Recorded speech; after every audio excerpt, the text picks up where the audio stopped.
scientist. It's Miss Phillips. Just wanted to walk you through this notebook here. It's mighty important. I say that every week. I say your non-live learning is always just as important as your live learning. But this week, for real. And that's because this notebook is entirely designed to support your upcoming summatives. Okay, so next week we're going to have a summative on, or I should say, when you read this week, we'll have a summative on literacy, so claim and evidence, right? And this notebook is going to support that. We're going to go over those unfamiliar terms and we're going to practice using them. So hopefully that article will make more sense. Now the second half of this notebook, that is going to support our final project that will start in December, okay? So follow along with this video. I'm going to walk us through this notebook. And again, it's really going to set you up for success for after break and all of our summatives. So the first thing I want to point out is this video here. This is a video of what the animal in the article for our summative is that we're talking about. So in the article, we're talking about how whales used to walk and how they discovered this fossil in Peru of Purgocetus pacificus. And this video here will show you what that animal looked like, at least what scientists believe they did. Now this first chunk of the notebook for Monday and Tuesday, that's going to support your summative for literacy, right? The one that we're working on the week that you're doing this notebook. And the first thing we're going to do is we're going to define these terms here. So I've given you the official definition. I want you to put that definition in your own words. And then I want you to find a picture for the words hooves and fragmentary, okay? So we're going to find pictures for these terms. The next thing we're going to do is we're going to practice using these terms in a sentence. And what I'd like you to do is click on each word, and then you can actually drag it to wherever you think it should go. Okay? So that's going to be for Monday. On Tuesday, that's when we're going to get started on preparing for December, okay? And so what we're going to do is we're going to ask an essential question. We're going to learn about it, and then we're going to revisit that essential question.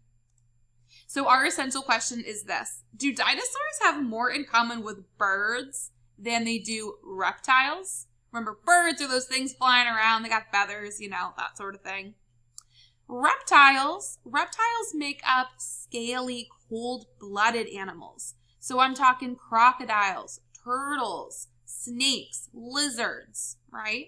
So what do you think dinosaurs have more in common with? Next, I want you to interview somebody. Find someone in your life, ask them this question, and see what they have to say, okay? After that, I want you to watch that scene from Jurassic Park. Remember, every time we learn something about fossils, we're applying it to this movie. So we're going to watch a little clip from the film, and that's what we'll work on for the rest of our notebook. For this slide here, we're actually going to read an article about something called a homologous structure, okay? Now, this article has been assigned to you in Google Classroom, but if you'd like me to read it to you, or you'd like to read along with me, you can always click this microphone here, hit that play button, and you'll hear my voice. After you read that article, we're actually going to look at some homologous structures. And so this image here has 6 different animals. And what you're going to do is you're going to look for similarities between at least 2 of these animals. And you're going to explain to me what you see, what the animal is, and why you see that similarity. Last but certainly not least, we are going to come back to this question, right? So in the video, Alan Grant is making a claim. He's saying, yeah, birds and dinosaurs have more in common than dinosaurs and reptiles.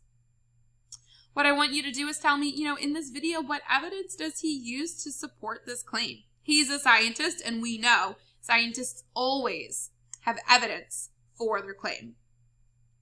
After that, what I want you to do is tell me, if you were to, choose a side, do you agree with him or disagree with him? You're probably going to need some more information, right? What more information do you need to know in order to agree with this character in the movie or disagree, okay? Don't forget, I've got office hours on Tuesday at 2:30. You are always welcome to join me. We'll work on this notebook together so that you don't have to worry, okay? Join me at 2:30 on Tuesday, or you can also drop in office hours at 10:30 on Wednesday, all right? Best of luck, my friend. I'm so proud of you. Quarter 2 is almost over, and you're doing a fantastic job. See you soon.